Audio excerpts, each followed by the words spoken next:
can't have them saved to the finest level. Look at something right now, it's pretty fine. She's got it. Yeah, baby, she's got it. Well, I'm your Venus. My girlfriend's in high school? Well, my junior year, looked at like Tony McFarland for quite a while. I had liked Laura Panicello since I met her. That was my sophomore year, but she was my girlfriend my whole senior year, so I really didn't go out with too many girls, having a girlfriend my whole senior year. So actually that was one of the things that made my senior year so nice also. She's got it. Yeah, baby, she's got it. Well, I'm your Venus. I'm your fire at your desire. Well, I'm your Venus. I'm your fire at your desire.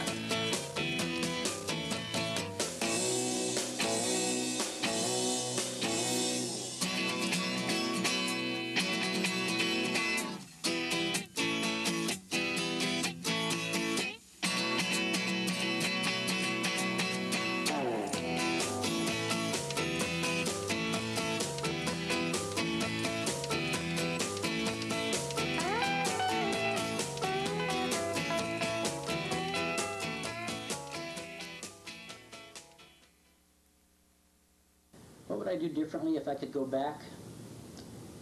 Well, I guess I wouldn't go out drinking with the guys.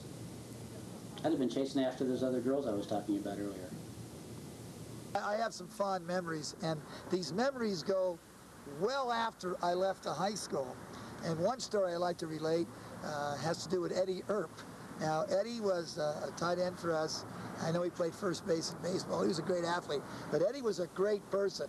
He still is today. He's a decent human being, and I love Eddie for that.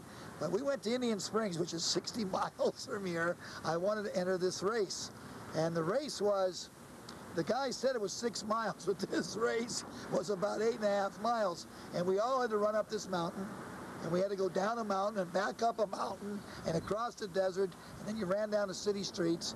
Of course, Indian Springs is a little small town, and into the football field. Well, I died up there. And there were guys barfing along the way. I could still remember these kids.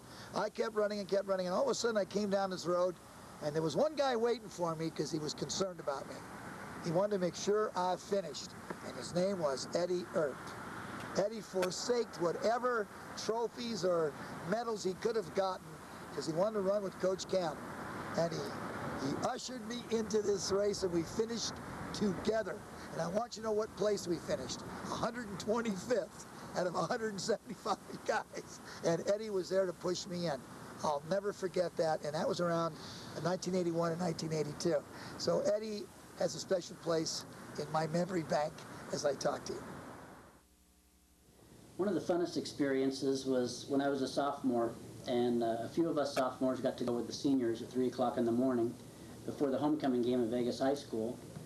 And we decided we were going to put a big R on the field at Vegas High School. So a bunch of us went to the Party Phillips lumberyard and stole some lime, bags of lime, because that's what we thought people used when they were lining fields. And so at 3 in the morning, laying low on the field as the police drove by, we put a 40-yard long R on the field. And the next day we were so proud of ourselves, but it didn't occur to us that lime was not the appropriate thing to use.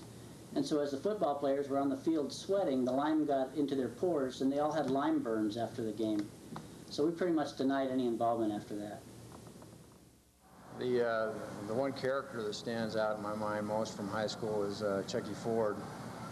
And the guy was always a cut-up, and I enjoyed all the time that I was around him.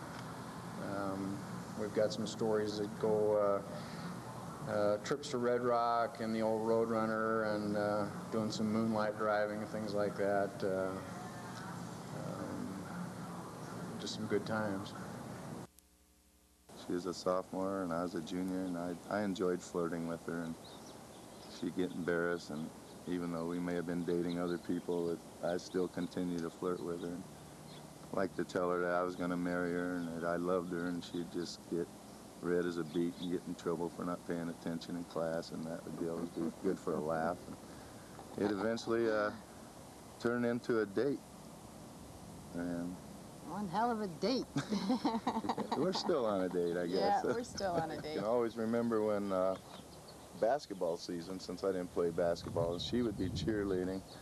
Working and, on the floats was a good memory. I would get into Working on the floats for the homecoming those were fun. was a lot of fun.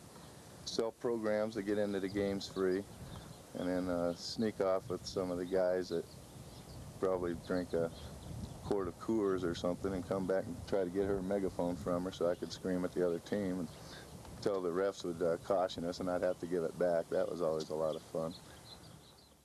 Louise, beautiful girl, Louise good who? cheerleader. Louise Randall, of course. And, of course, you know, her brother later played for us. And I definitely remember people like that, of course. What did I like about Rancho? Well, mainly the friends that I had there. All my sisters all went there too, so everybody in my family had been going there for quite a few years. My oldest sister graduated from Rancho in '66. Then, of course, Rhonda went there. I went there. My youngest sister went there. So what I enjoyed most was having my sisters there and having all of our friends. We had quite a few friends there, so that's what I liked about it the most. Because I have fond memories, especially that football team we had back in 1968. When Cheryl Stevens was the head JV coach.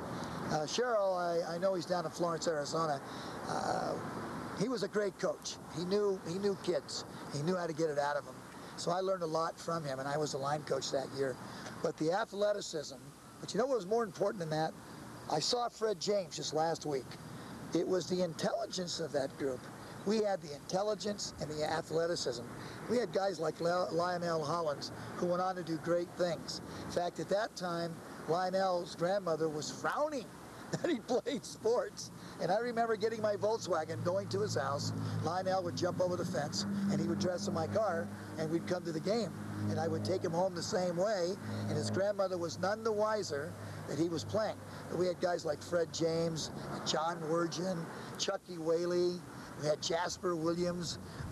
We had Randy Gangwer. We had, all kinds of kids that were just superior athletes. And that group will always stand out in my mind, because not only were they great athletes, but they were great people. Well, it was 1970. It was Rancho High School versus Vegas, and everybody in the stands had on Bucks War Surplus berets. And I found out years later that a lot of people thought that there was something racial about that, or that there was some sort of white supremacist thing about that. The story behind the Bucks War Surplus hats was that they were free hats. And we used to hang out at Bucks War Surplus, and we got the hats. And we thought we looked pretty cool smoking cigars and wearing our berets. And that was it. ROTC, yeah. It really prepared me for